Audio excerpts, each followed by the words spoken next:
Papy Noël consacre sa journée à préparer les cadeaux pour les enfants.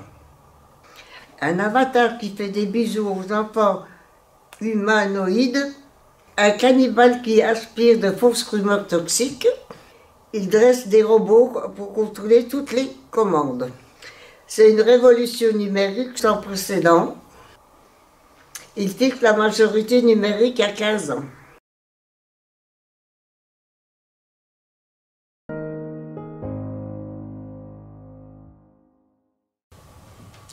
Papy Noël respire.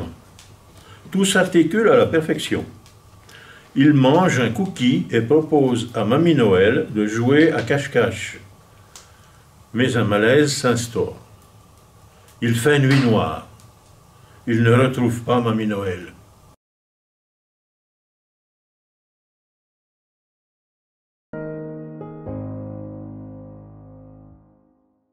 Où est-elle? Que fait-elle? Il s'empare d'une lampe torche. Allez, arrête, la blague a assez duré. Ça n'est plus drôle.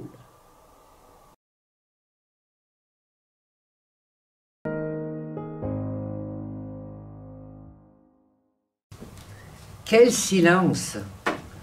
Tout à coup, il aperçoit Mamie Noël qui fait la funambule dans l'immensité du ciel étoilé.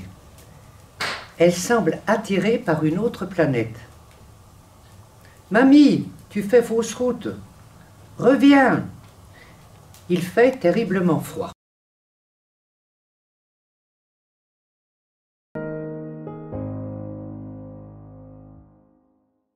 Il rattrape Mamie Noël en extrémie. Cap sur la maison. Il est heureux. Il la ramène chez eux. Il la plonge dans la baignoire avec Spouty, fou de joie. Mais Spouty veut rejoindre son aquarium et son ami Hippo. Alors, Papy Noël lui fait un gros bisou et le remet dans son aquarium. Ils s'endorment tous paisiblement.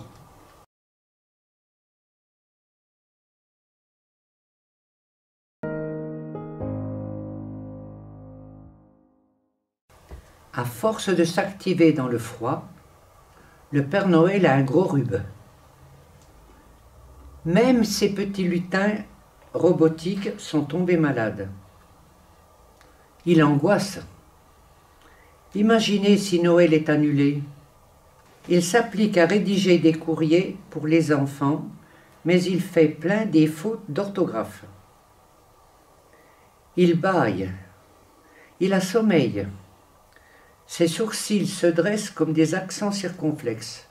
Il se met à roupiller.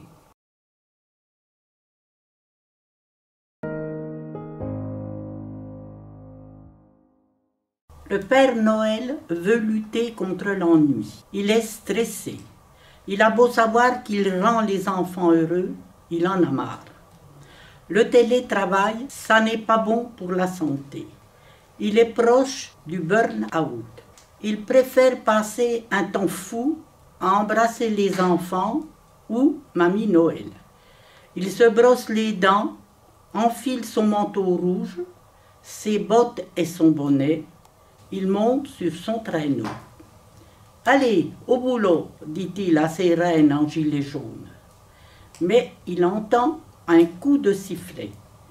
Un policier dit « J'ai arrêté un bonnet rouge qui distribuait des colis suspects. » L'ambiance est électrique.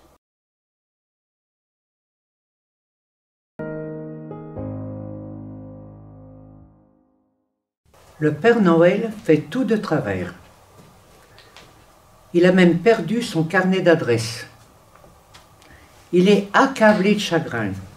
Il s'est disputé avec Mère Noël lors du grand bal des flocons. Son cœur est gris comme une souris. Il n'a plus d'appétit. Et pour clore le tout, les lutins l'ont ensorcelé et lui ont tout pris. Son traîneau, ses rennes et ses cadeaux. Alors le policier lui remet une voile solaire. Cap sur Montsolimine. En compagnie de ses doudous, il chante à tue-tête. Mon bio sapin, roi des forêts, apporte-nous des jouets. Le Père Noël s'installe près du majestueux sapin, planté à côté de la mairie. L'arbre croule sous les ampoules colorées. Ça sent bon le vrai sapin. Mère Noël dit: il est splendide, magnifique, somptueux. Le Père Noël se met à jongler avec les boules de neige. Celles-ci deviennent multicolores comme par enchantement.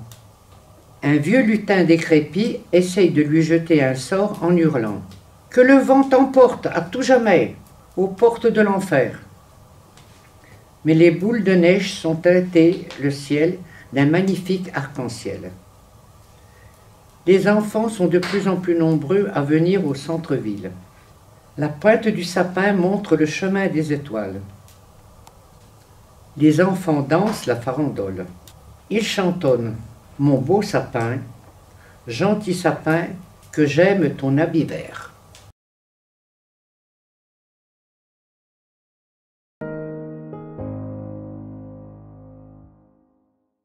Les boules chatouillent les aisselles du sapin et le font sursauter de rire. Les 12 coups minuit résonnent dans toute la ville. Noël. Même avec le clic Anne collecte, il n'est pas prêt de prendre sa retraite. Les flûtes traversières arrivent aussitôt avec les clarinettes à la tombée de la nuit, poussées par un tuba joufflu, 2 trompettes des Balkans, 3 saxophones de Cuba et un violon des Carpates, des congas de Mexico et une balaïka de Novosibirsk bondissent çà et là. Une montgolfière achemine un piano et une autre la grosse caisse symphonique. Le hautbois donne le la du départ. Les notes tombent par milliers du ciel et se posent sur les kiosques de Monceau. Papy Noël est aux anges. Les notes servent de parachute ou de toboggan pour acheminer les cadeaux sur Mont-Soleil-Mine. Spouty zigzague de joie. Il vient de faire ses valises avec Hippo. Ils partent en voyage de noces. Cap sur Venise, mais avant une petite croisière sur le canal. Ils filent comme des flèches. Ils sont devenus la reine et le roi des fêtes monceliennes et vénitiennes.